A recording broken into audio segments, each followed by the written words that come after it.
here with Costa 2 Fly Extreme went exceptionally well. Casters were good, casters were dialed. Made the course just a little bit easier for them this year. You can hear the climbing behind us. We had all sorts of vibe going on. It was great fun. Ladies did well. I'm taking 5 of the ladies to round 2. I'm taking 20 of the men to round 2. It was an absolute blast. Wind got a couple people, but not a whole lot. We had an amazing time here at round 1, Teva Mountain Games Costa 2 Fly Extreme. When I practiced for this tournament, I went up to the upper Colorado River. We floated in between Pump House and Radium. And when you get up there, there was a stonefly coming off called a Teva stonefly, and it's a stonefly about that big. So that was a big factor, you know, when there's that much food coming down and that big of a food, that's really what those trout are going to key on. So when you have to choose 2 flies, usually you pick the most prevalent insect out in the river. So I chose big stonefly nymphs as 4 of my flies, and I chose 2 woolly buggers after that, 2 black woolly buggers, just because that was an imitation of the stonefly. And yeah, the stonefly is what they wanted.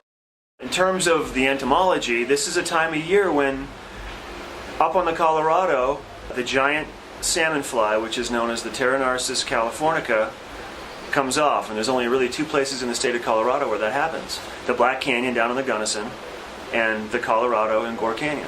This is a Teva, it's a giant stonefly, okay? This time last year, these bugs were coming off during competition, but it gets to a point where the fish gorge themselves on these monstrous bugs, and by the time the competition comes around, you have to play the card on, are they still going to feed on them? Or are they so full and sick and tired of looking at them, are they going to start eating another food source? So then it's just a matter of understanding the hatches that occur this time of year, and there's not a lot of hatches because the water temperatures are so cold. You know, you need to have warmer temperatures for the bugs to hatch. The caddis, the mayflies, and the stoneflies are the 3 predominant aquatic insects that we have here in the valley, along with the midges, which are around year-round, but the midges are not a big food source so much in the summer because there's so many other options. So you're playing a gamble on selecting what bugs you're going to use.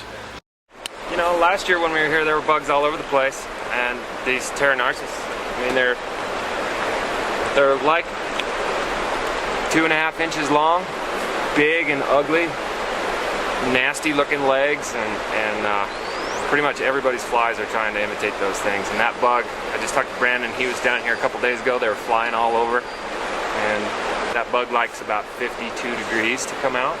So, you know, maybe this afternoon we'll start to see a little bit more activity with them starting to crawl over to the edge.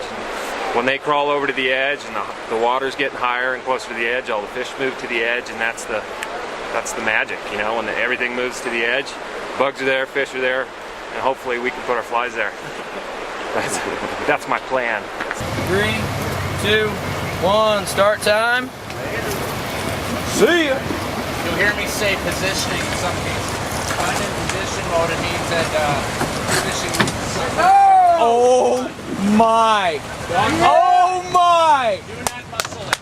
Get over here, Jeffrey! Do not muscle Jeffrey! it. I will get the boat in position.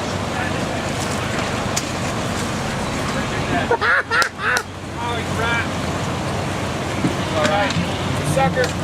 Oh, it's a whitey! Whiteys don't count!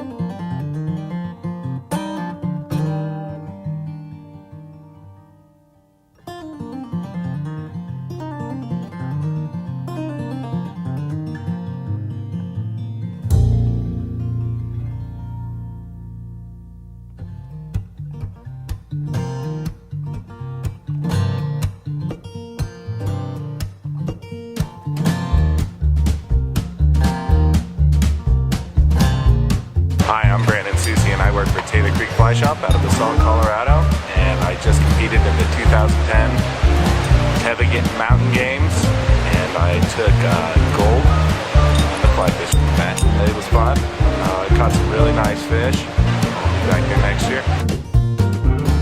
Take me under and make me understand. Block my lungs off and make me appreciate the air. Show me the way to touch my toes. Make it a little bit easier now, this pain it ever grows.